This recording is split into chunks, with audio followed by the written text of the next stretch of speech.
I am going to get us started. And if people kind of trickle in a little bit slower, that'll be okay. Dominic, can you watch the waiting room? And if anybody needs to be let in, could you let them in? I'm going to assume that's a yes. So welcome to the September tour of Firgrove Elementary School in the Puyallup School District by Malum. We are running through, I'm going to take us through a little bit of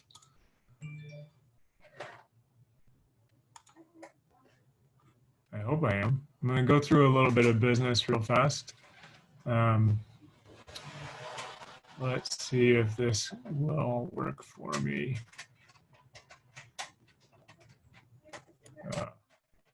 Okay, so I want to thank our 2020-2021 sponsors. We're going to roll through a couple of screens here.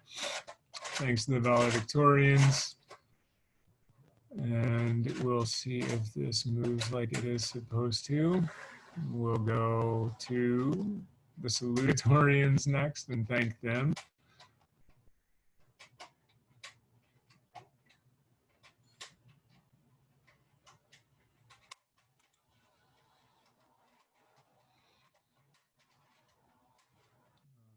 And thanks to the, oh my goodness, this is horrible. Thanks to the summa cloud. I would very much like to just skip this and get to the next slides because it is acting so badly, but I don't want to skip any of our sponsors. So we will move along to, I think I messed up the transition. That was, yeah.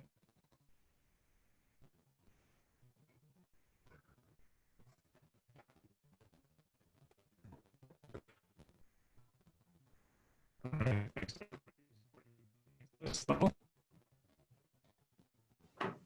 And don't worry, a little bit of trouble hearing you. You're breaking up just a little bit. All right, I will try and get a little bit closer to my computer.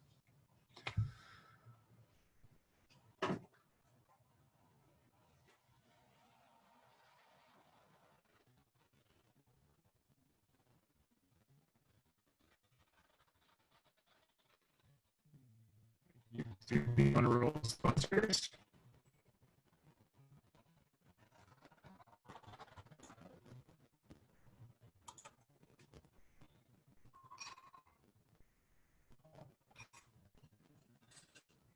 And finally, thank you to our contributor sponsors who are showing up here in the next few seconds.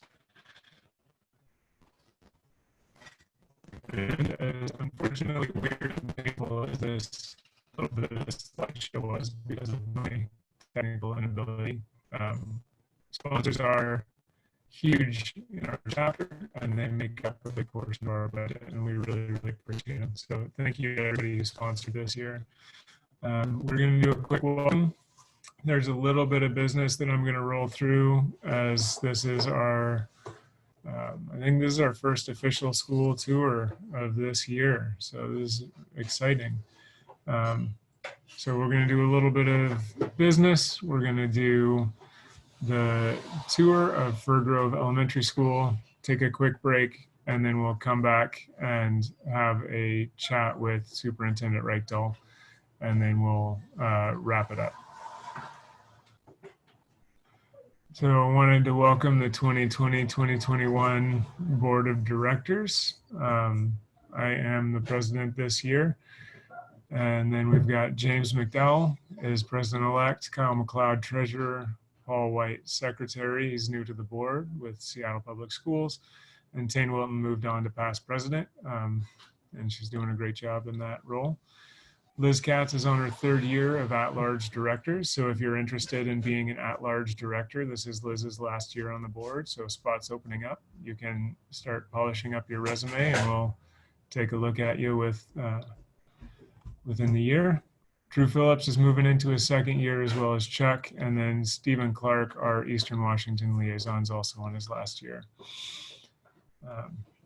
regional board members, Steve Murakami is our governor. Deb France is the Pacific Northwest Region president. Steve right now is also the region, Pacific Northwest Region International rep until Learningscapes, when Philip Riedel will take that role. And then Amy Vanderhorst is our regional secretary treasurer. So thank you to everybody who works on the boards and makes our organization what it is. Our upcoming events, we have tours October, November, January, February, March, and May. Watch your inboxes for invitations for the specific tours. Learningscapes is virtual this year in November 4th through 6th. Hopefully you're all registered. If you're not, go onto the website and register yourself. It should be a really interesting conference. We're going to try and have a holiday party in December. We'll figure something out for it. If we can't meet in person, we're going to try a technological solution, but we want to still try and make sure that everybody's got time to get together and socialize and enjoy each other. Bus tours are planned for April, as well as the Day of Service and the Pacific Northwest Region Conference. So hopefully life will be a little bit more back to normal by then, and we will be able to meet in person for all three of those great events. And then our state chapter conference will be in Wenatchee this year. It is the same conference that we had started planning last year that got postponed to June of 2021. So we hope to see a lot of you there as well. This year, there's going to be a lot of opportunities for people to engage with the board and serve A4LE. We have quite a few committees that we're trying to breathe a little bit of life into. If you see anything on this list that you're interested in, please contact me or anyone else on the board, and we can get you set up in an area that you would like to have some professional organizational service. So hopefully we get a lot of you engaged. All right, so with that, I am going to stop sharing my screen and let everybody see what they're here for, which is the school tour. If you are not a presenter, please mute your mic and your camera.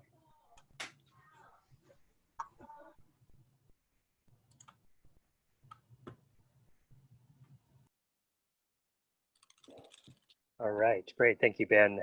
Well, I'd like to welcome everyone to the virtual tour of Puyallup School District's Firgrove Elementary School. I'm David Mount from Malum Architects. We will do introductions of the other presenters as well as the entire team shortly. And it's great to be here this evening, and we really want to thank Tane Wilton and Ben Fields and Donna Robinson from A4LE for keeping our program of monthly tours moving forward. We know how valuable it is for all of us to see the new work in our area. Of course, equally valuable is the opportunity for us to connect with each other. And while we haven't figured out how to replicate that experience, this format has the added benefit of reaching a much larger audience. I understand that this invitation went out to the whole region, so we certainly welcome all of those from outside the state of Washington. This is not the first tour that A4LE has done virtually.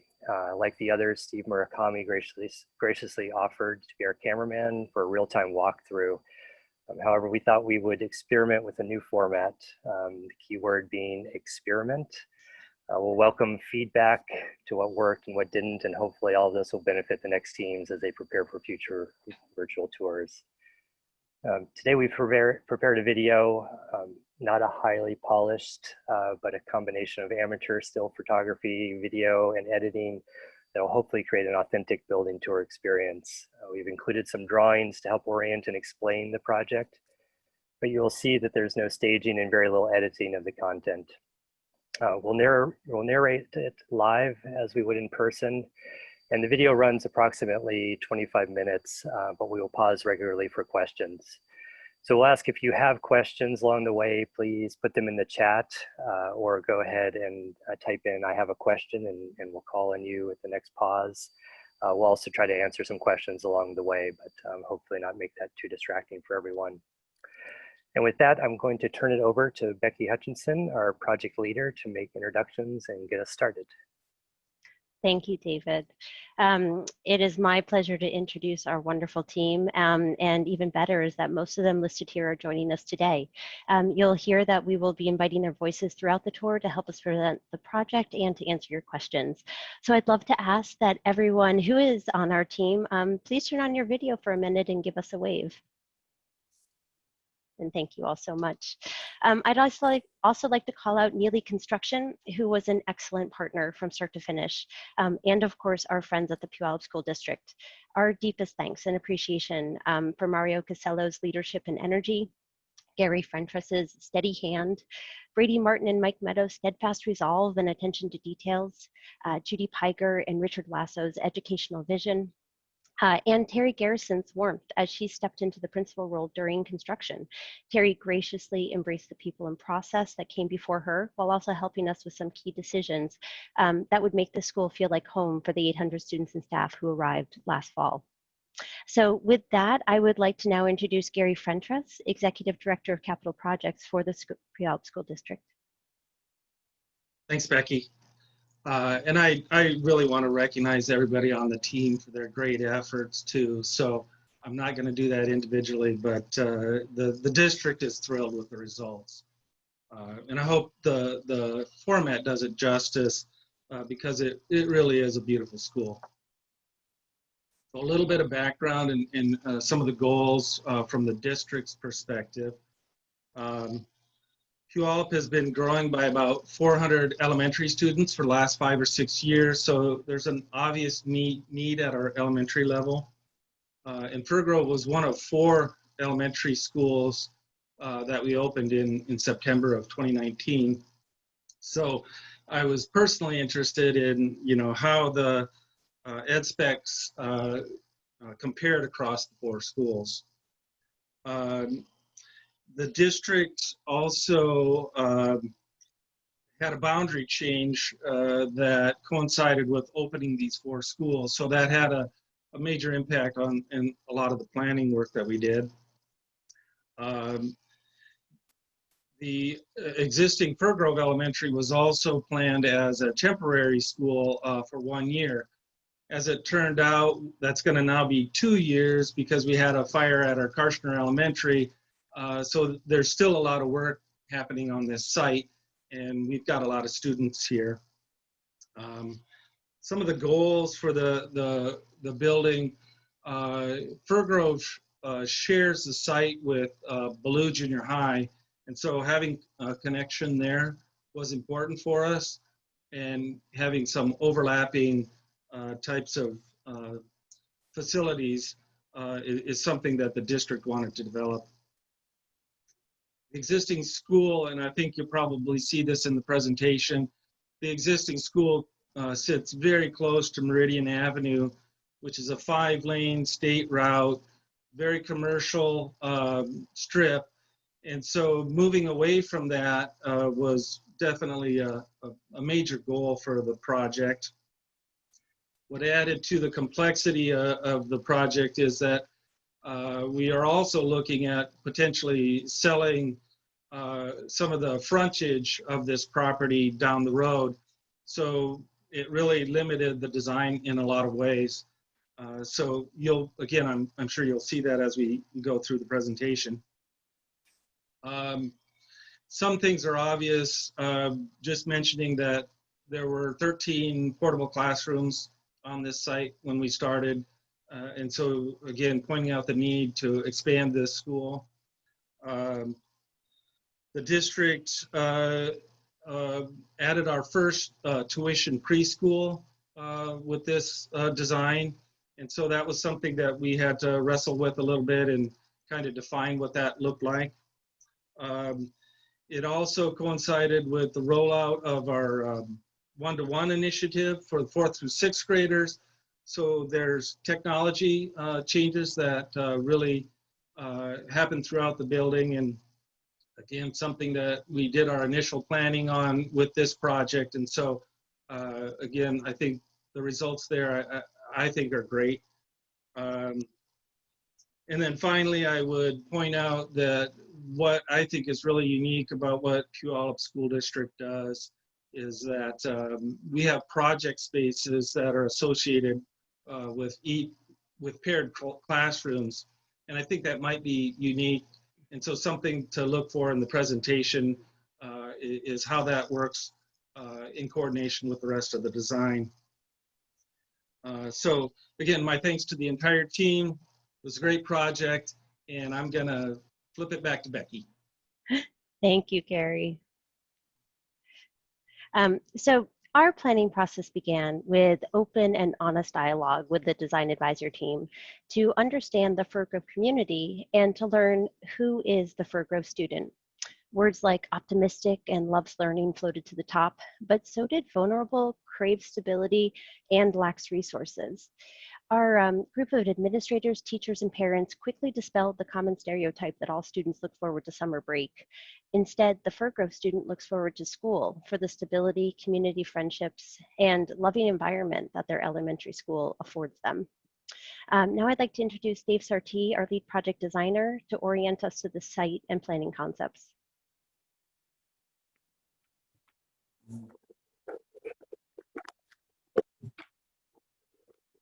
You're on mute, Dave. I'm going to pause, let Dave catch up a little bit. Sorry. Zooming down from Washington State view into our site, you see Mount Rainier. You can play it now. The school is located in Pierce County in South Puget Sound in an area called South Hill. South Hill is interesting in that it's not a very old suburb. It's historically, up until the 50s, has been a farming community.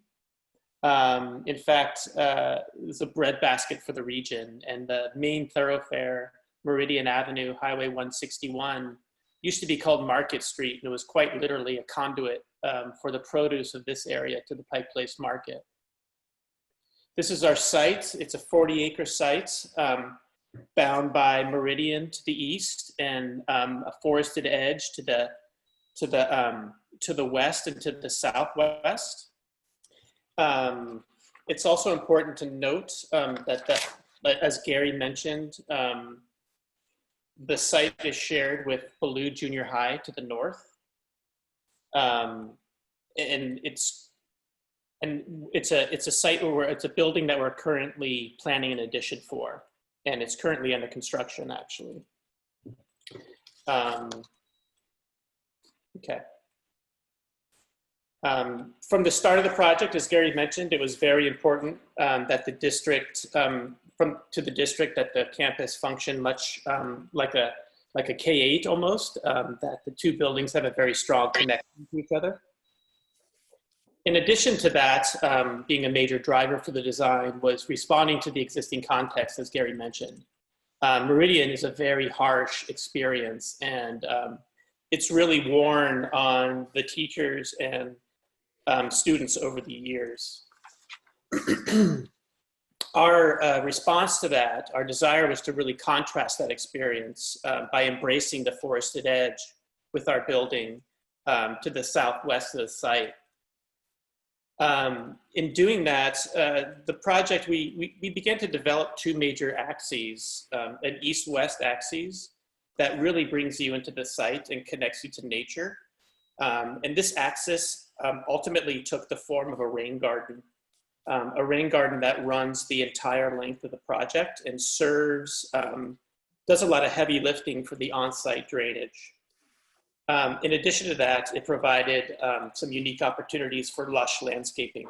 The north-south axis is really our connection to Ballou, and it's really where we organize the public functions of the school.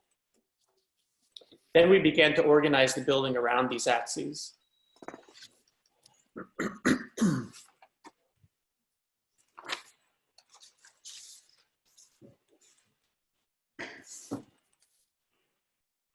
To orient you to a floor plan, you can see the east-west axis that we spoke to before. We have a two-story classroom, and the north-south axis connects us to Ballou. We have a 2-story classroom wing to the south, 1-story classroom special education wing to the south, building administration and main entry.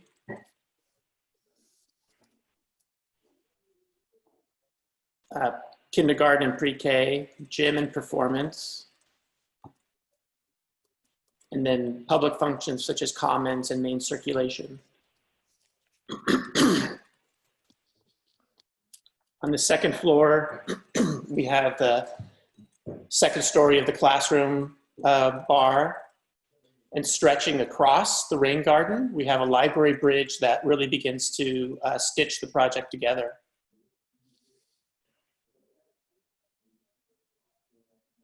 Now I'm going to hand it to Jesse Walton, our project architect, and he's going to walk us through our tour. Thanks, Dave. So we are going to go through the whole building, the entry sequence into the admin, through our commons, through our gym, outside to the bus loop and play area, and then back inside we will head upstairs and we will visit the library, the teaching space at the north, and then travel across the library into the 2-story classroom wing and down the hallway space before we go back out downstairs and outside, where we'll spend some time in the rain garden, talk about that beautiful space, then move back inside to look at the kindergarten classrooms, as well as the shared toilet area outside the commons, move back through the commons underneath the library bridge into the classroom wing. So our tour begins at the drop-off zone of the main parking lot, approaching the building from the east through the entry gate, checking in with administration, then through the upper commons, lower commons, and finally the gym. We nestled the building against the forested edge, as Dave said, and that's really deep into the site, which created an opportunity for a layered experiential arrival sequence.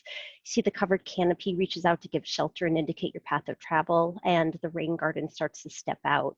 These elements and edges create places for gathering and respite for students, staff, and parents alike during the before and after school hours with passive supervision from the administration offices. So you enter the building by slipping below the library bridge. And while this element started from a functional necessity to connect the two buildings, it grew into one of the most special spaces and features on the site. So you see the fence below the library, that creates a secure perimeter for the school community while maintaining transparency so that the landscape can bleed through. The perforated pattern and graphic language that you see here continues throughout the building.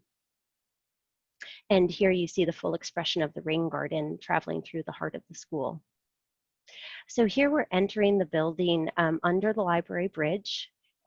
We are looking across those two layers of commons, the upper and lower. Here comes our favorite principal, Terry. Hi, Terry.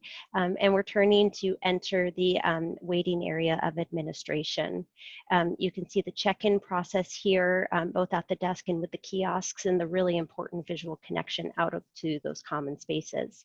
So I'm going to hand it back to oh, not quite yet. I'm going to orient us to some planning concepts. So here the plan is oriented 90 degrees from the overalls, and that box is highlighting where we just were in reception, looking out over that kind of compressed space, which allows for quiet dining, different from the more high volume main dining space, which connects directly to the servery and the kitchen. So this is where I'm going to hand it over to Jesse. He's going to orient us to the Matterport 3D technology. Yeah, so this is a new software we're playing with where we're able to take a series of 360-degree photos inside an existing space and then create a Google Street View map of the interior, essentially, where you can create a self-guided tour around the space. So you can see as we're kind of panning and clicking here, we can visit different areas inside this admin area. Again, the views out towards the upper commons from the reception, all of this visible from the main reception counter, in addition to the entry and drop-off area at the front. Out those windows, you can see the receptionist can just turn their head and see outside. We're looking at the secure vestibule on our left, which is where parents would come in if it's not typical pickup and drop-off.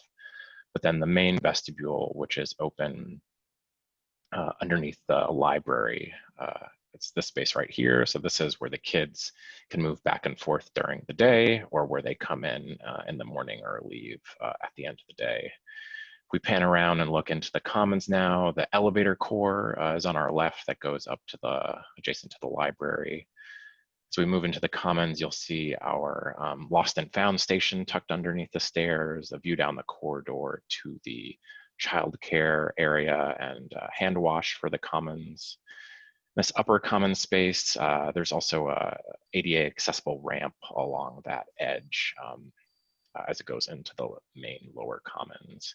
You can see here the operable partition on the right-hand side is closed to the gym right now. We're spinning around and looking out towards the edge of the site, the tree-lined edge of the site here. So there's a nice daylit space for the kids during lunchtime. We're turning back around and we're gonna visit. Yay, kids in school! So nice, so nice to see. This was at the ribbon cutting ceremony for the school. You can see the operable partition is open into this gym space. We're now walking through the gym space, looking at the stage area. This can be closed off and used as a community room as well. This is the space that is used for all school performances or gatherings. The bleachers we put on the long side opposite the stage can open out and really provide that capacity for all school events where the public is welcomed in. And you can see here just one of those times. Right, so we have a couple questions, and I'm going to hand the first one over to maybe Gary Frentress, who can answer for those of you who are familiar with the South Hill and the Firgrove site, there is actually a historic school on site, and there's a question about what is the plans for that building. Gary, I don't know if there's a current identified plan for the historic Firgrove.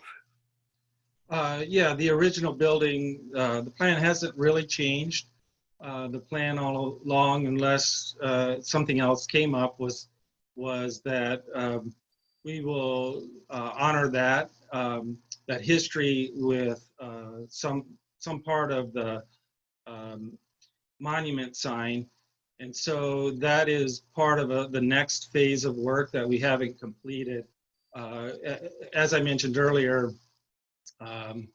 we still have an existing building there, and so we're still in a planning process for demoing those buildings, creating play fields, and some of the other spaces and features that go with that. Okay. The next question was from Ed Peters, asking about what programs and facilities are shared with Ballou Middle School. And you know, I think I'm going to turn that to Becky to talk a little bit about some of our early discussions with asking that exact question. What would be the most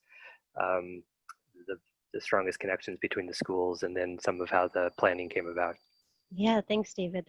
The first layer of connection was going to be with those outdoor spaces that sit directly between the two buildings. And I know that through both the planning of Firgrove and the addition of Ballou, we worked very hard to try to make that connection as seamless as possible and make sure that the design of the outdoor space between could serve both communities as needed throughout the school day, and then even beyond. I think too, at the time that Firgrove was being planned and constructed, Ballou was really suffering from not having an auxiliary gym space, and they certainly saw the need for, or a great opportunity to use these larger gathering spaces like the gym and the commons for Ballou functions and programming. And it was a main driver as to why we actually located these larger programs to the north side of the site to be closest to Ballou. I think as a final note, there was a lot of strategy in the site planning around how bus operations were going to work, and we actually found a configuration for a new bus loop that ultimately can serve both schools since their start times are staggered. And then finally, the addition that Dave Surtees was alluding to is actually the library, along with some classroom spaces. And so the library placed in that strategic location between the two buildings is really seen as a community amenity, both for this campus and then for the larger South Hill.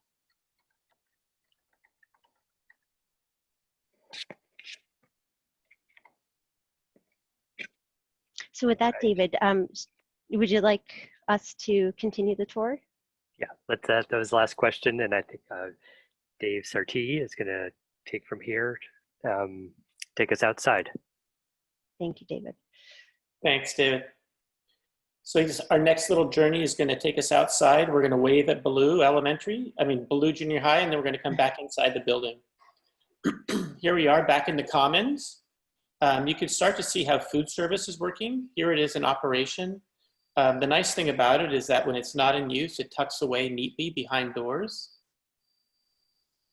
Now we're going to spin around and take a look back at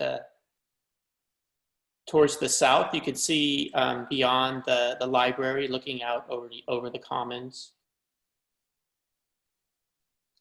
And again, the transparency and how important that was to connect the children with nature. And now we begin to go outside. Look out, Jesse. And now we're underneath our large covered play, which really is an extension of the building's roof form, and looking to the north. So I think we'd like to turn this over to our civil and landscape engineers, Mark Servizzi with LPD Engineering and Peter Nelson with Wiseman Design Group, to introduce some of the stormwater concepts that drove a lot of design opportunities. Great, thanks, Becky. I hope everybody can hear me. Holler if you can't. The real challenges on this site were grading and drainage from a civil engineering perspective. The site, as you saw in one of those earlier pictures, is quite flat, and there's no outlet because it flows to a wetland that's actually within a closed depression. And then it has a floodplain elevation that's really just a few feet below the site. So one option was really to raise the entire site and building, but instead, we went with designing all the stormwater facilities as shallow as possible, including the permeable pavement, which is seen here. We also had bioretention areas, underground infiltration chambers, and even a compost filter strip. So here we see the porous paved asphalt in the playground area, and then a moment ago, we had the pervious concrete that's in the bus loop.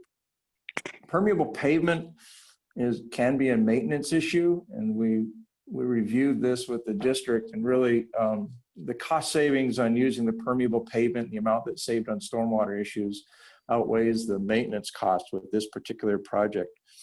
And the pervious pavement here is able to provide infiltration, water quality treatment, and OSM, on-site stormwater management. In the bus area, which we saw a moment, because of the turning movements from the bus wheels, we used pervious concrete. We used permeable asphalt in all the other areas. Next to the building, however, we used impervious walkways just to prevent water intrusion into the building and the foundations. I believe at this point, I'm turning it over to Peter. Yeah, I was just going to jump in and point out that this area is kind of deceiving in that it really does many different functions. Mark already pointed out the stormwater capacity with the pervious pavement. Due to the limited space, we had to combine the bus drop-off for both schools, for the elementary and for Ballou Junior High, as well as hard surface play. So we kind of leveraged that to create a space that is really useful to play. We have gates that kind of close off the area when buses don't need it, and created an entirely flush condition except for a grass mound in the middle of the bus loop, which also serves for play. In addition, the link to Ballou Junior High is very strong, and you can kind of see it here as a wide pathway kind of moving north-south. Here's a shot at the play area, which is just to the west of the bus loop we were just looking at. And again, we wanted to create a very contiguous, feel from the play to the play field so that kids could really move freely back and forth. I'll take it from here. This is Ballou. This is the addition that we're planning to Ballou Junior High. This is a view of the library looking from the commons. Was a great opportunity for us to really not just serve the needs of Ballou Junior High, but also to really kind of complete the campus and to really frame the space between the two schools and create a really kind of welcoming gesture from the junior high to the elementary school. David, are there any questions you want us to take here, or should we move back into the building? Okay. No questions have popped up now, so. Okay, here we go. So with that, we'd like to introduce Stacy Crumbaker. She's interior designer for the project. Great, thanks, Becky. I'm going to take us upstairs into that library that we keep teasing you about on the bridge, and then we'll zoom through that. So kind of coming back into the commons, we start to move up the main stair. You'll see the environmental graphics that connect back to that screen that Becky was speaking to earlier. And then just to the left is where the main library is. So we'll just turn around the corner. You'll see a glimpse of the elevator exit up in that central location that Jesse had spoken to earlier. And then we'll move right into the library itself. So we start to look at the library, centrally located as a main circulation desk with an open work area that has a solid wall between that allows for a little bit of privacy. And then to the left, the main instruction space. And to the right, mobile stack, some soft seating in the story time. So really allowing that main reception in the center to easily be able to see both different zones in the library. And you start to see how it begins to stretch across that rain garden and create a longer linear space that can easily be managed from someone that is kind of settled right into that main central circulation. So tucking back to the entry, we'll pivot to the classroom instruction space. Normally you'd see it set up with tables in here, and as we kind of step closer to the edge, you start to see that overlook that connects the library back to the commons. We often see kiddos curled up with books in the corner up there. And then as we turn back around, we see kind of that whole length of the library itself, and we'll kind of spin right past. You'll get a glimpse into that open work area in the back as we start to see kind of how these edges linked together. As you look towards the left, you just start to see the secondary exit there, and then you start to see the rain garden off to the left where we've located the soft seating, really striving to connect the students to this kind of wonderful natural amenity and really connect them to the green space as they're throughout the library. As you pivot to the right, you see that connection of glazing through kind of the interior circulation through the library. So you really have that porosity of the bridge and feeling that you're nestled right into those trees. As we swing back around, we'll move closer to the story time area, which acts as a smaller secondary instruction area within the library itself. And that is connected to the hawk's nest, which Dave will share a little bit about later, but really that idea of connecting the library to that main circulation. So you can easily flow in and out through these operable doors as you're moving and creating that as one of the heart spaces within the building.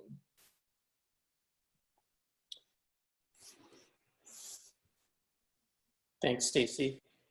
I'm going to take us out of the library and back onto the bridge. You can see where we, looking over the rain garden, you can see the large truck bridge. There's one on the east and there's one on the west to allow us to span the distance of the rain garden.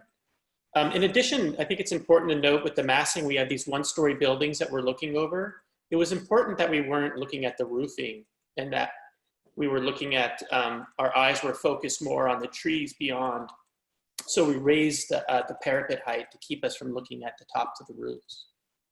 Now we're entering into that area that Stacy referred to as the Hawk's Nest. It's really a celebration of the vertical circulation between the first floor and the second floor.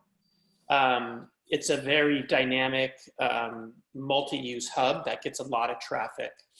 And we really wanted to celebrate the transparency to the trees, the visual transparency back into the library, views back down to the gathering area below. And because it gets so much traffic, we also organize some administration, some functions that would typically happen in administration, such as the counselor offices to encourage students who need help or need support. We've also located some teacher workrooms in that area as well, just to help with some passive supervision. Now we're going to leave that hub and enter into the second floor hallway, where we're going to go into a classroom and then back into the hallway again.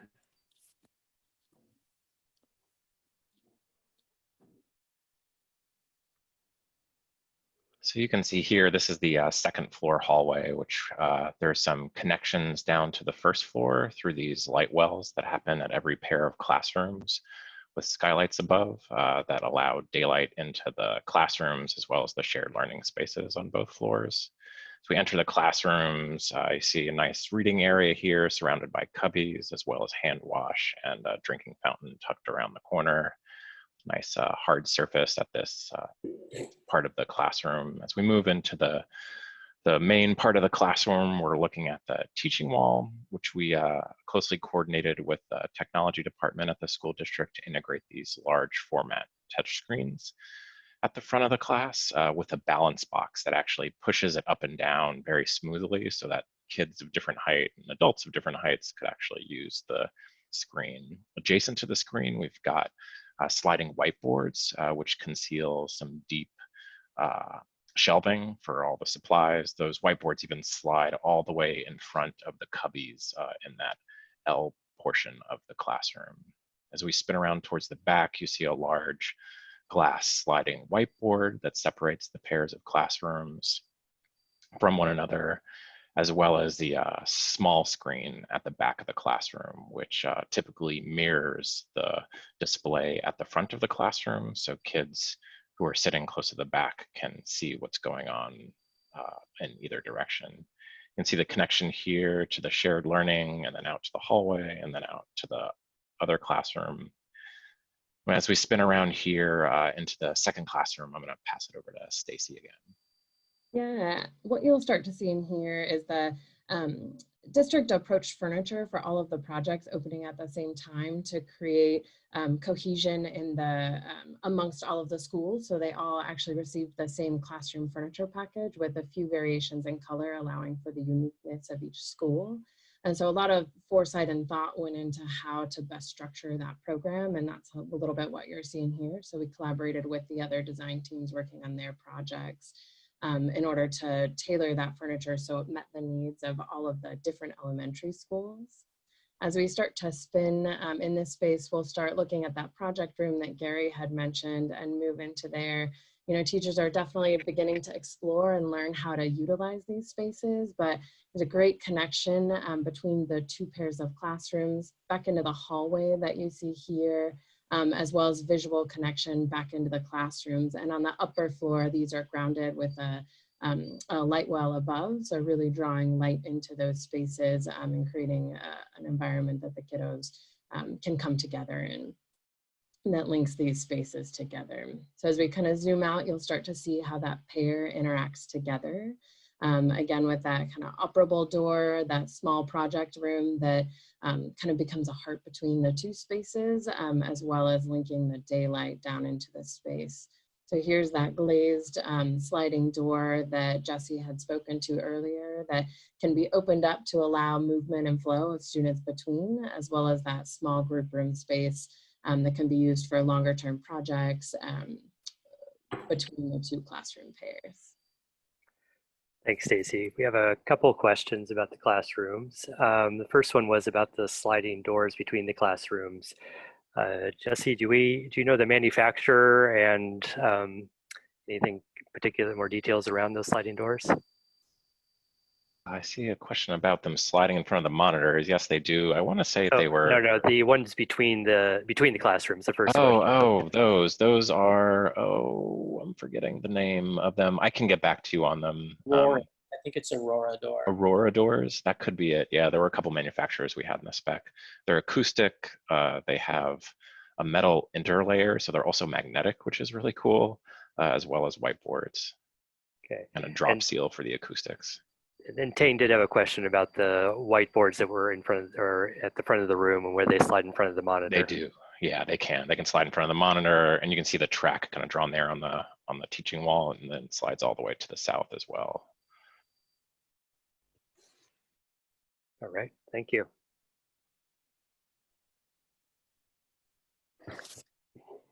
Leaving the classroom, we continue down the hallway, and you can start to see how we're using graphics to help improve the wayfinding throughout the school. These are laser etched wood panels.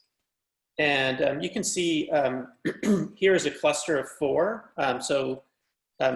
Each, a grouping of 4 classrooms, each share a tree, a type of tree. And each classroom is further identified by an attribute of that tree. And the idea is that these panels really begin to serve as a field guide for trees that are found on the site. So these four panels would represent one grade level, and then a different grade level would then have another tree, and so on and so on.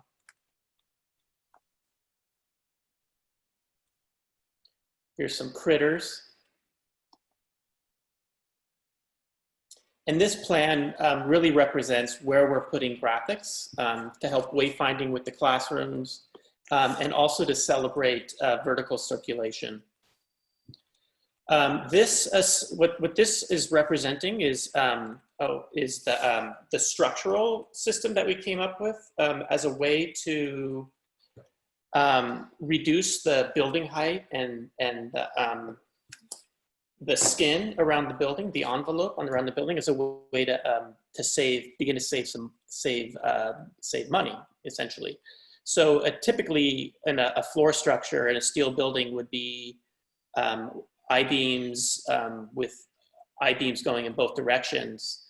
We explored an idea of a beam down low and then ran light gauge steel trusses over the top that would allow us to run ducting and services through the trusses. And that was, with doing that, we were able to, compared to a traditional frame building, actually reduce the height of the building by a couple of feet, which had a huge impact on the budget of the project. Continuing down the hallway, we have hand washing to the left and toileting to the left. And again, the use of graphics to really begin to celebrate that the circulation between the 2 floors. Thanks, Dave. So the next section of our tour takes us out into the rain garden to talk further about the stormwater management strategies, and then into the pre-K and kindergarten wing, into a kindergarten classroom, and then through the main restroom block out to the playfield. At this point, I'd like to re-invite Mark and Peter to the mic to continue the conversation around stormwater management practices and how it resulted in this particular design. Great.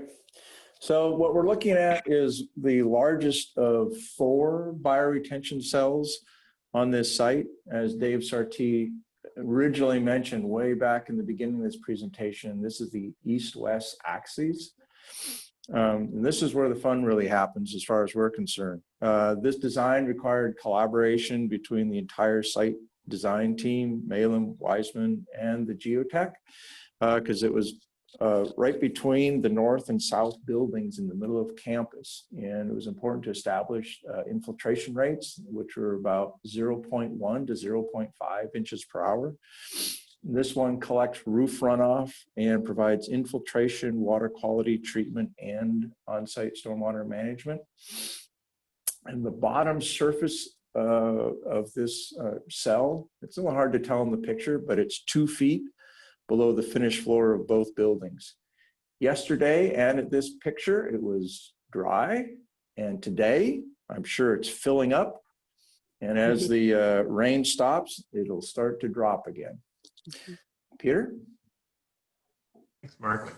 So yeah, this was the heart of the site design, just supporting that idea of bringing in nature, bringing in the fir trees that were already on site, and drawing it in to be, you know, something that you look out on from classrooms, from the library bridge, and enjoy as you're walking from class to class. So this ended up being a, you know, a functioning stormwater rain garden, but also a really beautiful part of the project at the end of the day. Yeah, thank you, Peter. So Straight Becky, into the next one, right, Becky? yeah, Yeah, David? we're going a little long, and we do have an important presentation by Chris Reichtel starting at 5 o'clock. So I think we should need to keep the video rolling and Sounds continue great. through the tour. There are a few questions, and we will, particularly around the graphics that were on the wall. So we'll get back to you all on those manufacturers and details around that. Great. Well, yes, we will keep it rolling. Stacy, can you bring us into our early learning wing? Gonna roll right into it. We can all wave at Jesse as we see his shadow there. So the early learning wing is planned very similar to the classroom wing, with pairs of classrooms that share a project room. So we'll peek into a kindergarten room now. So very similar in the approach to casework and teaching law. Maybe some of the larger differences are how the furniture was selected for this space. So more large group tables, as well as individual storage units that could be grouped together to create smaller activity zones for differentiated learning. One of the things you start to see as you peek back is another one of those light wells, really illuminating kind of the area adjacent to the cubbies. Very intentional around how the cubbies were structured, with low open storage available at that kiddo height, but then a lot of closed door storage up above for all of the resources to be immediately available to educators as they're working with kiddos. So you start to see as we start to spin around within the kindergarten space. Yeah, thanks, Stacey. And here we are, we're walking down the early learning hallway. You can see we borrowed strategies from the main classroom wing, as Stacey said, and adapted them to the smaller scale that's more appropriate for the youngest learners. This hallway connects back to the main entry. You see administration and music classroom straight ahead. And to support the dining and public functions, we pulled the hand washing sinks across the hallway from the bathrooms. This paired with the drinking fountains, this space becomes a node that helps the students, staff, and visitors transition into and out of the public spaces of the school. So signage for the bathrooms became an opportunity for equity and inclusion. The genders are differentiated with color as well as words, and each language spoken at the school is represented in these full wall signs. So here we step into the bathroom. We see the full overlay toilet partitions, and also the fact that this is connected directly to the outside. So with a second hand washing station to the north and fully glazed doors, this bathroom can be accessed by students during recess while allowing the staff to maintain passive supervision on who is coming and going. So now I'm going to pass it to Dave to walk us through our final tour segment. Thank you, Becky. So we're going to enter back into the commons, under the bridge, and then back outside again to end the tour. So entering back into the commons, we start heading south with the upper dining to the left. You can see the admin to the left, towards the main entry that Jesse spoke about earlier. Now we're going to enter back into the rain garden underneath the library bridge, and then back into the building. It was very important that the covered walkway under the bridge feel warm and protected, yet still firmly connected to the experience of the rain garden, as we've discussed. It's the transparency of the security fence, the minimal barriers, and the play with the landscape paving and materials really help to reinforce that connection. As we enter into the building, you can start to see the connection between the interior and exterior graphics. There's a sort of strong continuation with that theme. We also see the gathering area that we saw from above. This area is, as Stacy mentioned, is warmly referred to as the Hawk's Nest. It was originally designed as a large forum stair. However, through engaging with the client and the users, we opted for a more accessible and playful alternative. And it's a fun, informal space that is loved by the students. And the Hawk's Nest really works in concert with that outdoor learning area in an effort to provide more options for students and teachers outside of the formal classroom space. And the nook outside of special education, kind of nestled into the landscape, is really seen as a decompression zone for those kiddos. Here's some happy teammates at the groundbreaking ceremony. And now we head outside to conclude our tour underneath covered outdoor learning, looking south towards the trees. No exhaust, no cigarettes, just the trees. Right, so that brings us to the end of our tour. And I think we've gotten to most of the questions, and with our time being tight, we're gonna run this to the very end, and we wanna leave you with a fun reminder of why we all do this important work, particularly at a time when our schools are virtually empty. We can't wait until they are once again filled with students and teachers. When that happens, they'll be like reliving the excitement of the first day of a new school opening, which is always the highlight of any project. So with that, we have a song for you.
Ben, we'll turn it back to you. All right, thanks. I'm going to leave my camera off because I got some notes that I was breaking up. I tried to switch over to my phone instead of my computer audio, so hopefully I'm coming through a little clearer now. I want to thank the Puyallup School District and Malum and the whole design team. That was a fantastic tour. I really appreciate you guys and all the effort that you put into building the virtual tour so that we could enjoy your school with you. And I want to thank all the people in attendance. This is our first Washington State tour that we have sent out an invitation to the whole Pacific Northwest region. And I think that we have a few people from outside our chapter joining us. So welcome and thanks for being here. I was going to say that we could take a quick break, but I think that State Superintendent Chris Reichdahl should be joining us right about 5 o'clock. I'm going to guess that he may be a minute or two late. I'm not sure. But if everybody wants to just, there he is. Welcome, Superintendent Reichdahl. And you are right on time. All right. All right, so thank you for joining the A4LE for a quick presentation tonight. We understand that you've only got 40 minutes, so we will let you roll right into it, and then we will, I believe there's going to be some Q&A after a brief discussion.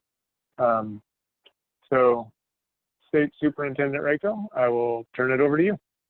Great. Thank you so much, and appreciate you coming together.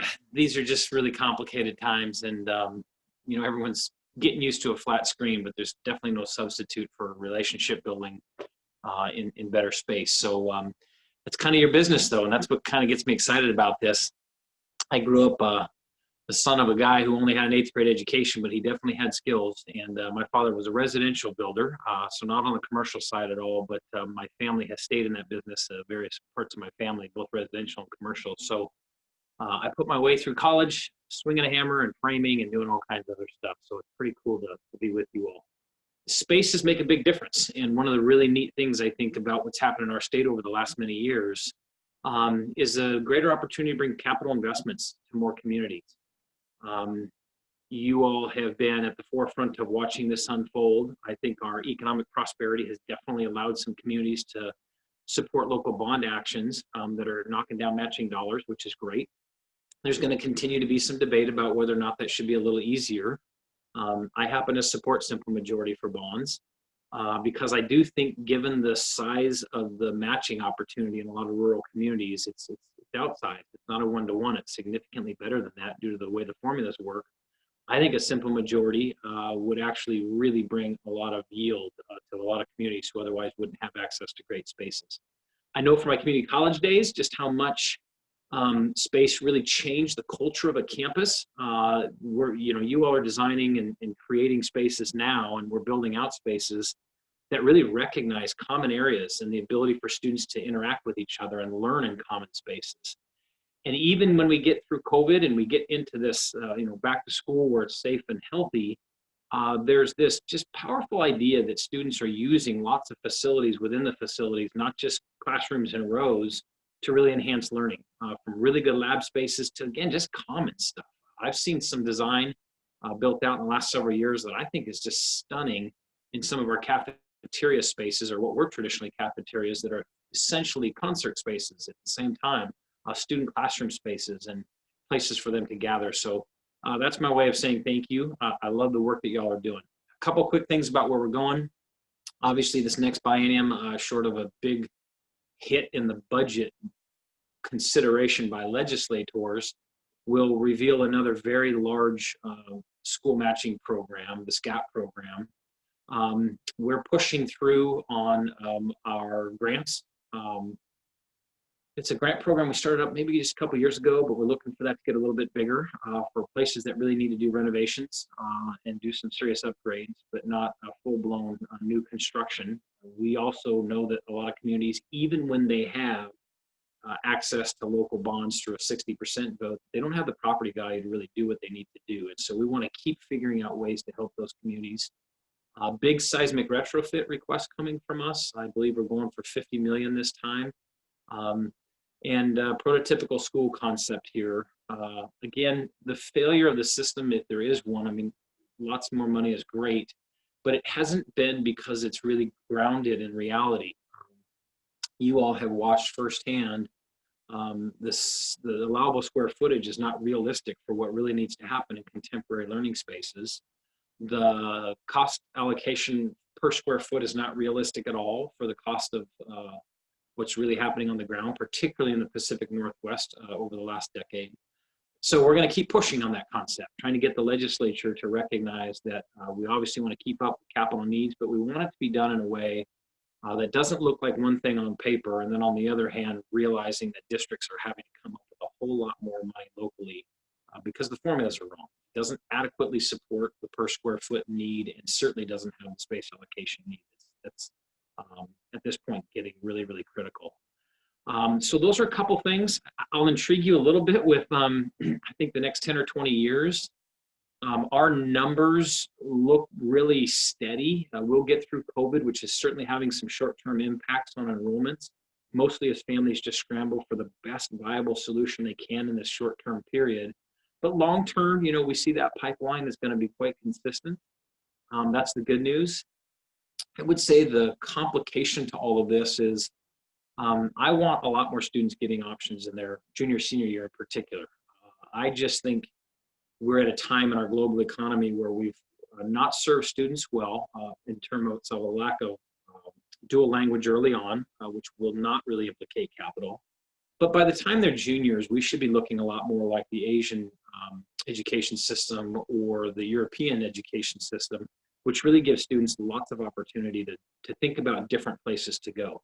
We're really good in running start. We give students the ability to kind of lift themselves up and go to a local community college and learn in those spaces. But for the 70% of students not thinking about a university or transfer, these young folks are thinking, why can't I, while I'm in high school, use the same opportunity to go become a sheet metal worker, a machinist, a nurse practitioner, or something else?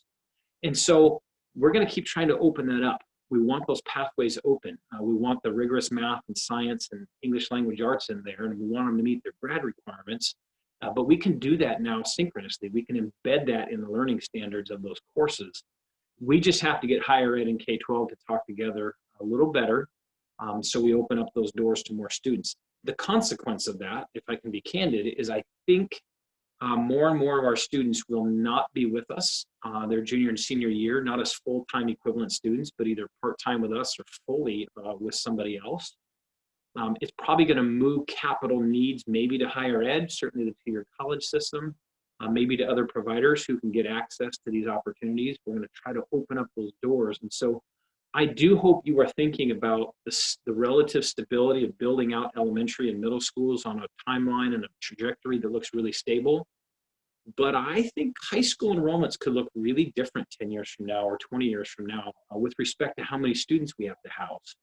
That tells me a lot more renovations, some replacements, a lot more upgrades and dynamic spaces, but probably not the volume of new high school construction that we saw in the last decade. So there's just some things to think about. I think the Q&A will be really informative, and let's get into it.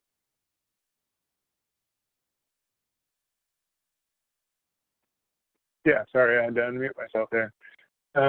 We have a question about prototypical schools from Ariel Mealing. You want to ask your question, Ariel?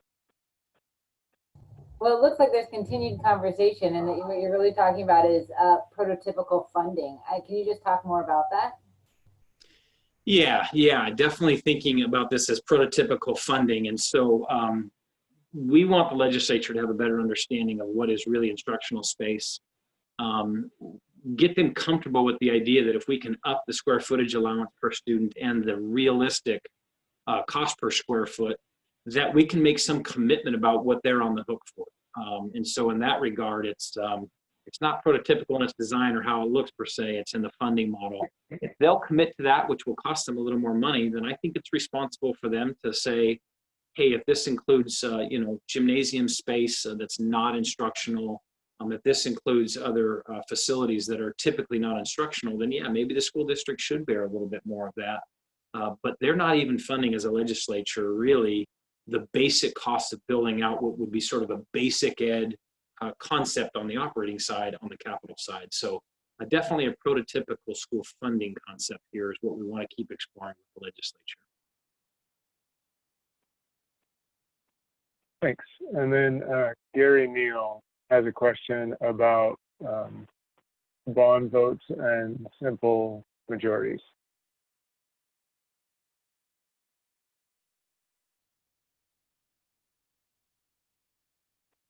Gary, do you want to ask your question? Oh, yeah, sure. I'm sorry. Hi, Chris. Thanks for being in here. And I know that going to a simple majority would be wonderful, but do you think a 55 or even a 58% approval rating might have a little more palatability with legislators? Yeah, I think so, Gary, and we've seen that. It's interesting because every time we click that down, if we go to 59, 58, 57, we pick up more projects, we pick up more opportunity for sure. And so there probably is a dial here that gets the right set of votes. And I know as a former legislator for 6 years that's the reality. It is a little strange that it isn't more, philosophical. You're either a super majority with some concept around it, or you're a simple majority by philosophy. But that isn't exactly how that town always works. And so, yeah, I think depending on how things go this November, maybe the consideration is a 55 again, which I do believe had the votes in the past, but hard to get some of that stuff to the floor. All of it would be helpful, though. Everything below 60 would incrementally help some districts. Thanks. Those are all the questions that I have in the chat. Is there anybody that would like to ask a question?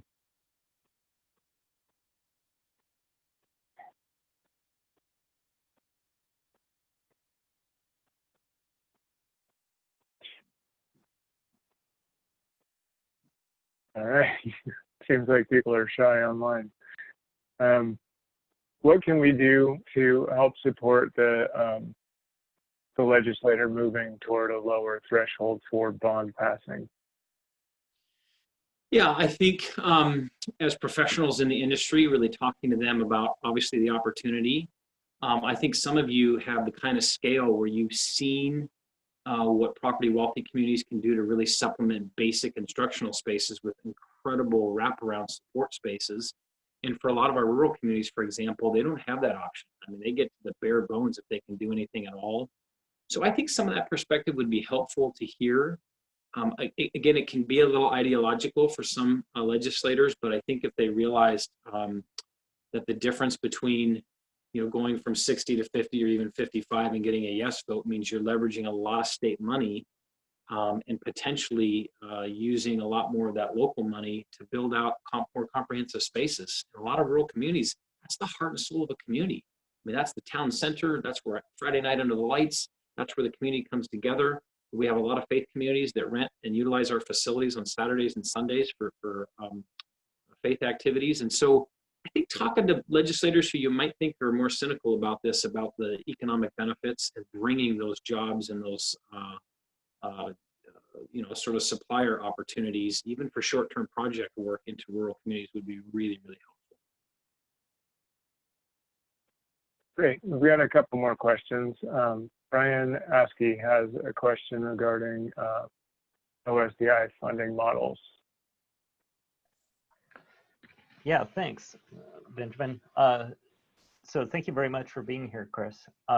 What I understand is that there's school districts that would like to consider design build, but the funding model to get the funds from OSPI really doesn't support it. Is there, and I believe OSPI was looking at that. Are you aware of that issue, or can you give us an update? I owe you a rain check.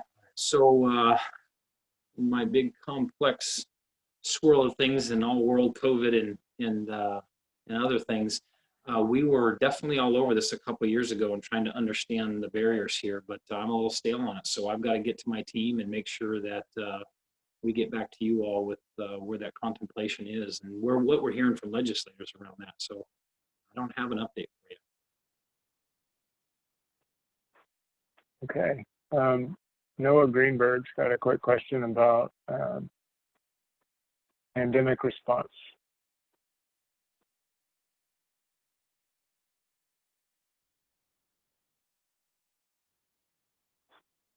No?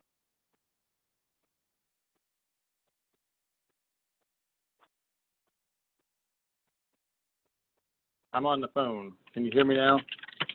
Yep. We got you, Noah. Yes. We're having a technology issue. I don't have a mic. Can you hear me? Yes. Yep, you're good, Noah. Okay, thank you. Sorry about that. So many pieces of technology. Super easy question for Chris. No ways and no loaded meaning here. What oversight will OSPI likely exercise on the physical ramifications of pandemic response? Hand washing requirements, wash fountains, ventilation, single occupancy spaces, and the inefficiencies they they introduce into kind of school design and planning. And to make that more complicated, if you work on a number of requirements or recommendations, how is that going to forestall the reopening of districts relative to the way things are limited today? Yeah, I think I catch the questions here, Noah. So if I'm not very specific to your points, please reiterate here.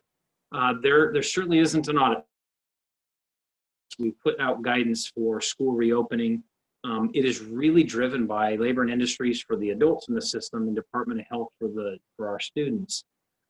They have shied away from any mandates around, say, ventilation or the efficacy of those systems or filtration. I think at this point they feel comfortable that those have standards to them, and they're air exchange standards right now. And so they're going to continue to leave that up to local jurisdictions, I believe, to figure out. So nothing really new from us on that.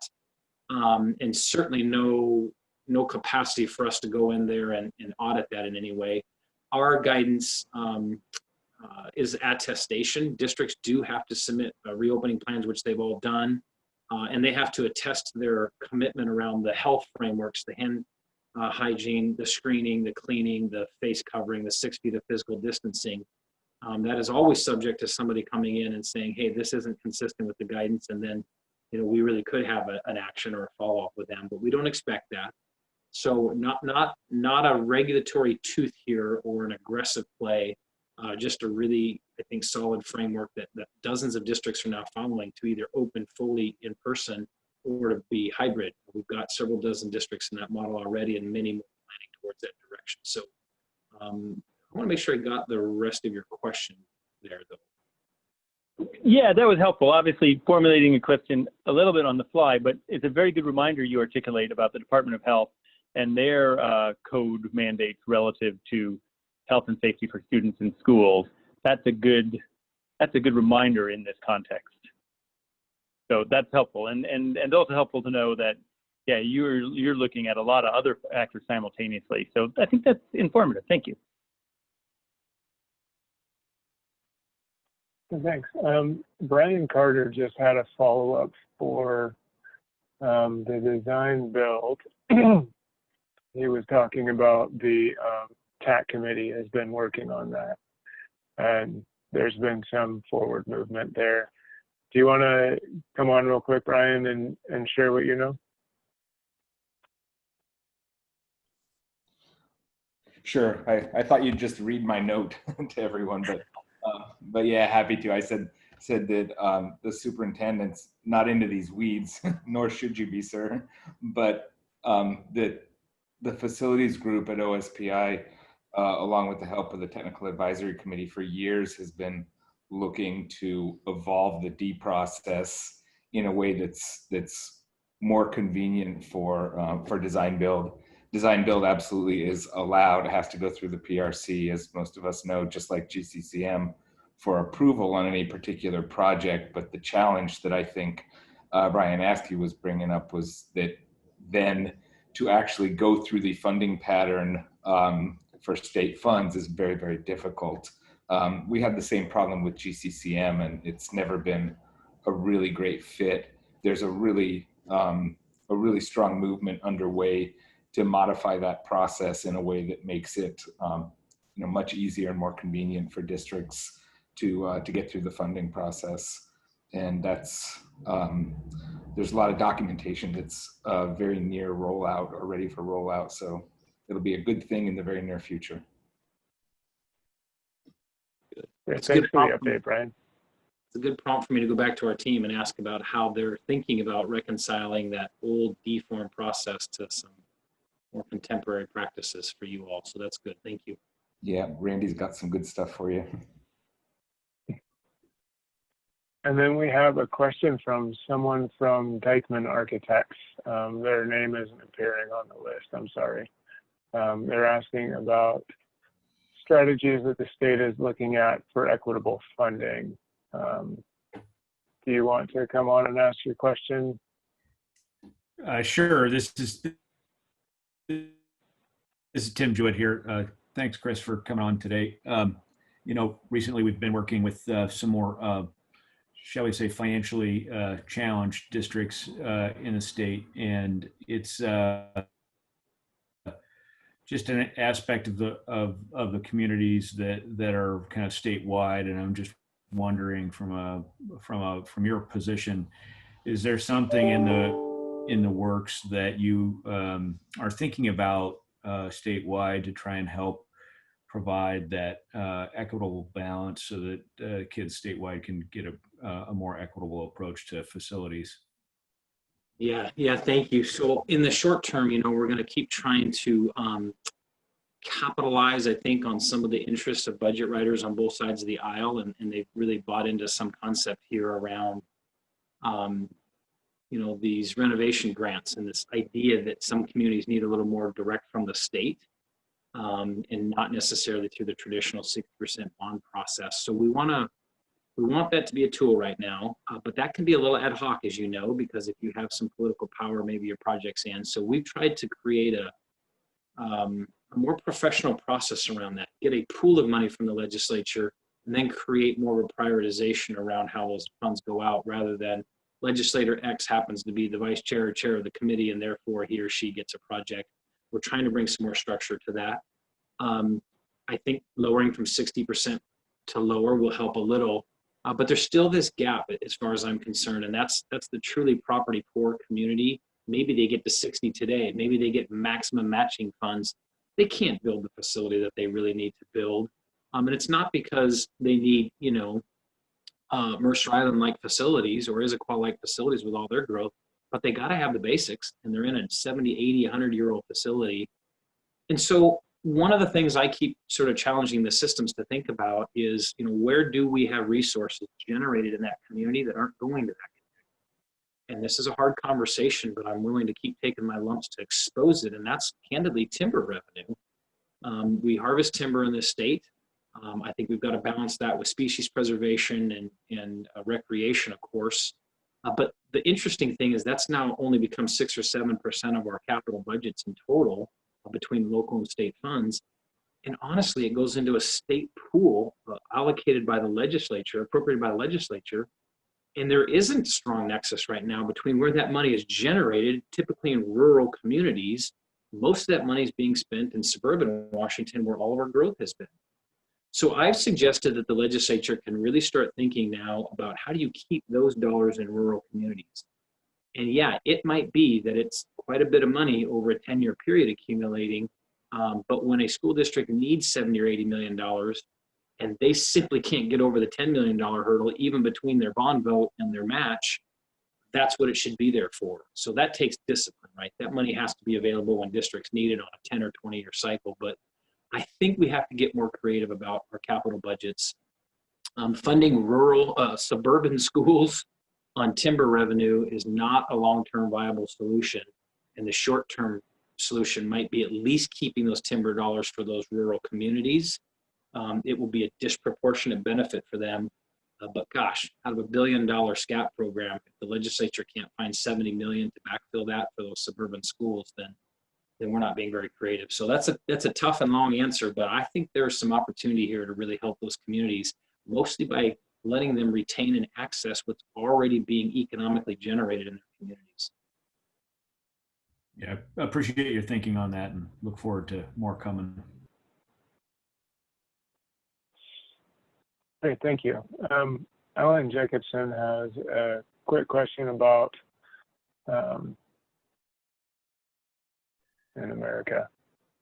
Yeah, thanks, Ben. Chris, I wanted to kind of go back a little bit to what you're mentioning about the thought of, potentially switching toward a more Asian kind of European model that, gives some more flexibility to the students in their last couple of years of education. And you started talking about some of the trades and giving the students an opportunity to do that.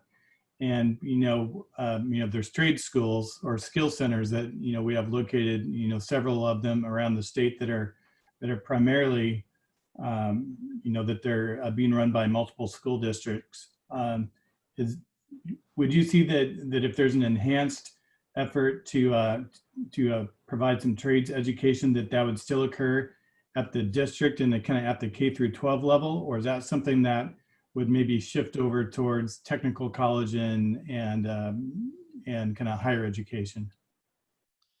Yeah, it's an awesome question. I think all of the above. I'm a fan of competition. Obviously, it's got to be managed well.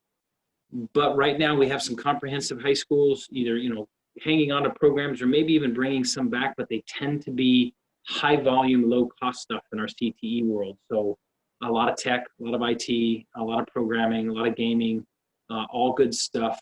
But they still don't pencil out well on the traditional trade stuff.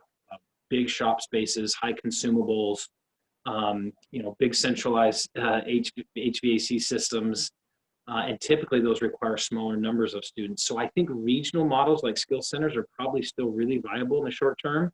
The funding models are all screwed up, I'll be honest with you. There's not a lot of incentive for a school district to send their students to one of these things because the money typically goes with the student, and we got to fix that. I want highly accountable public systems, so I'm not a big fan of the privatization voucher systems of the South that have segregated school systems down there, but keeping it within the public sector, a public community or technical college, a public training provider, a skills center, or a comprehensive high school. I'm for all of that, but we got to get the financial model right. And right now, I think there's just too much of a disincentive for the system to encourage kids to go find that cost-efficient regional model of a skills center, and we got to build that out. And again, as I said earlier, I think our community technical colleges can play a bigger role here too. They love the transfer students. They're fluid, they're on campus for 2 hours, they're off, they bounce around, they treat them like any other college student, and they do a good job.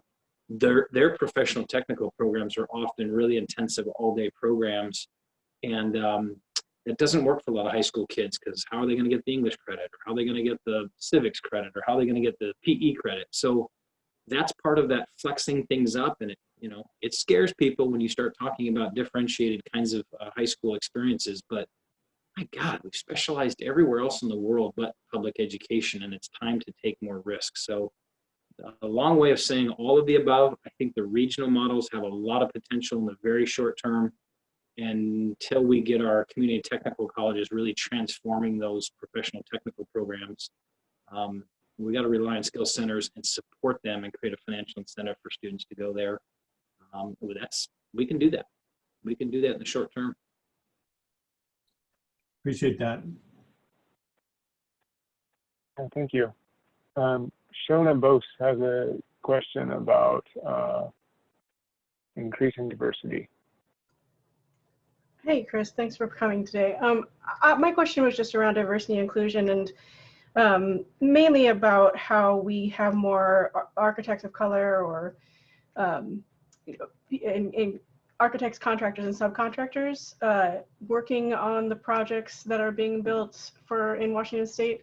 But it might be also a bigger question of just how are we building for all in our state? Yeah, it's excellent. I do think it starts with making sure that students see themselves in their educators. So we have been working really hard with Professional Educator Standards Board and a lot of community-based organizations to build out outreach to young people and our para-educators, who are much more diverse than our certificated teachers, getting them all to think about this profession a little differently. And it has twofold impact. Of course, we want to build a pipeline of educators, but as people who have to go through certificated programs and typically university programs, as we diversify that workforce, young people, get to experience education from somebody who looks like them and somebody who comes from community a lot more. And then, thinking about engineering, thinking about architecture, thinking about some of these other things is a very different conversation. So we're going to have to keep that pipeline moving. And if there's good news, our teachers who are less than 5 years of experience, about 13-14% educators of color. If they're more than 5 years of experience, they're 9% or fewer statewide. So we have definitely started to see that transition, more diversity in our teaching force. We got to open up programs to young people, which means acceleration policies have to be transformed. Putting a standardized exam in front of a third grader or fourth grader to figure out if they're ready for the advanced program or the pull-out program in a school district is so loaded with bias, it's embarrassing. So we have new state policy that says districts need to take a multiple measures approach. to identify students who are really capable of acceleration, going faster. And typically those are in the maths and the sciences. But when you think about that process as being more diverse and honoring more ways for students to demonstrate, get filled up with students who are more diverse. And that then opens up the higher probability of them taking advanced coursework through middle and high school. And then that definitely increases probability of college going behavior. We know if a student takes even one college level course in high school, whether it's AP, college in the high school, running start, or something else, they're much more likely to go to college and definitely more likely to complete. So it is a multifaceted strategy. It has to have racial equity as the centerpiece of that. And it starts with how we approach students when they're young. We've had to rewrite all of our discipline rules, for example. Attendance is the biggest predictor of success. And so when you're constantly kicking kids out and you're racially disproportionate about that, it's no wonder that we get fewer credits taken and fewer completions. So there isn't a part of the school system that doesn't have to be re-examined around this question. And as we keep making progress on them, you're going to see more students have success, more teachers who look like their students. You're going to have more students in acceleration programs, more than taking advanced math and science, more going to college, and it just builds on itself. So this is a really awesome question. I'm glad you asked it. And there's so many ways we can all plug into that in our own way to make it more successful. Hey, thank you. Stephen Clark has a question about funding changes. Hi, Chris. Thank you for being here again.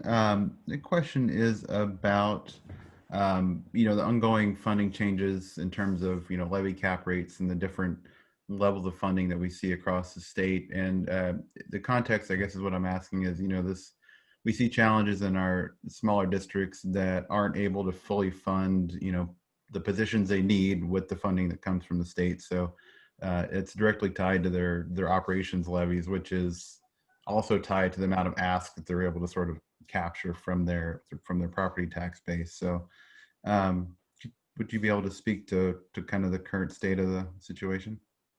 Yeah, I will take us back 3 years ago. We were about 28% expenditure in our system from local levies. So we were more than a quarter of our average district spend coming from local levies. The legislature cut that in half, or just about in half. We got down to about 14 or 15% dependence. And then they made a small little tweak a couple years ago, and that bounced up to about 17, 18%. So definitely better than where it was even 3 or 4 years ago. Much less dependence on local levies. The state backfilled all of that and created even more enhancements. So we've got districts within $1,000 of each other now, which is really, really cool. It's not perfect yet.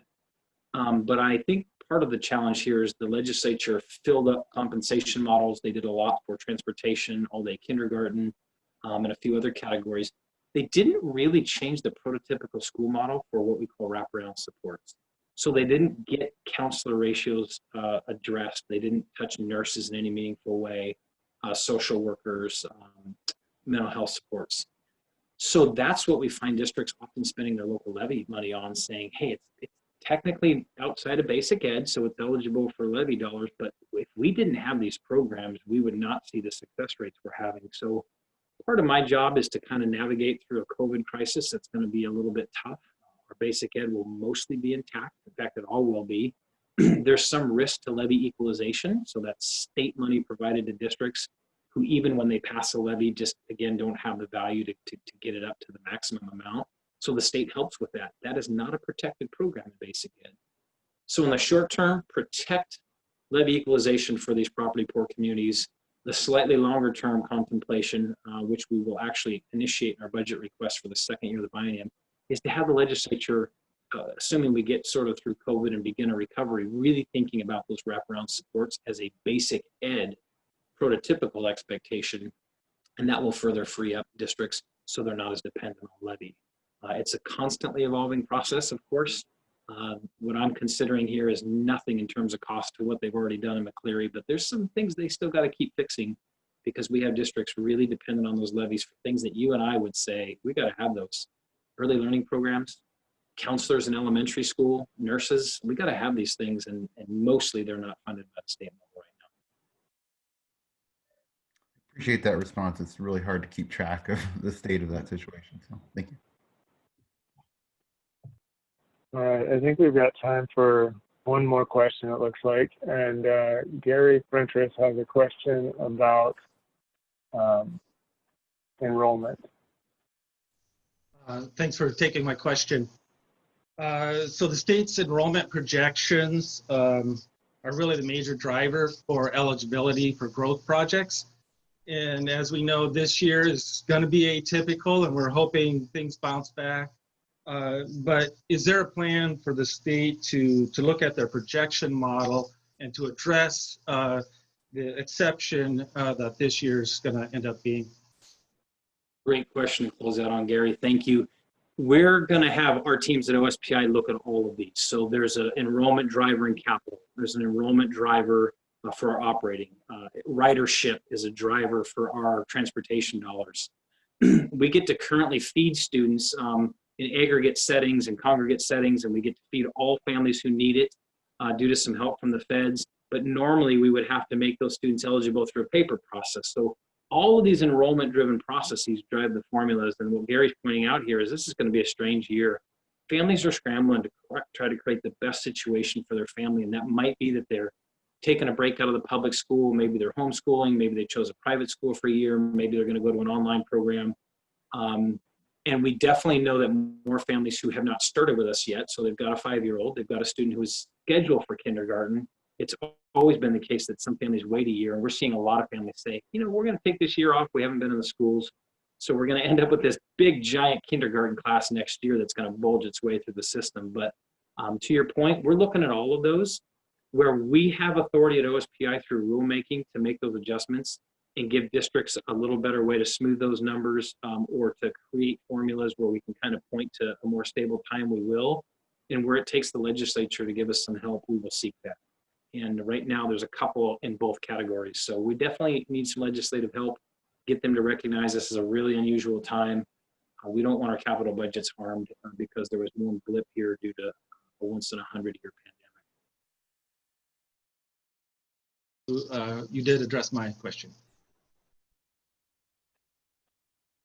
Great. It looks like we are going to need to let you go so you can get on to your next meeting.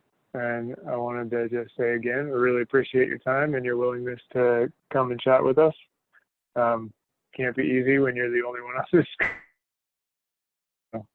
Yeah, appreciate it. Thank you so much. Y'all do amazing work for our schools. Tough times, and we sure recognize that. But we want to make sure those capital dollars are flowing. We want to make sure those equity issues continue to have progress.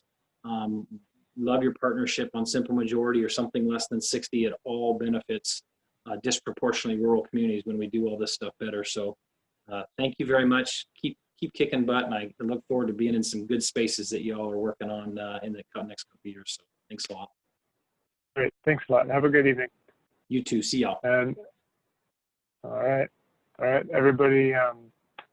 Thank you so much for coming. I want to thank Malin and the Puyallup School District again, and the whole design team, and all of our guests.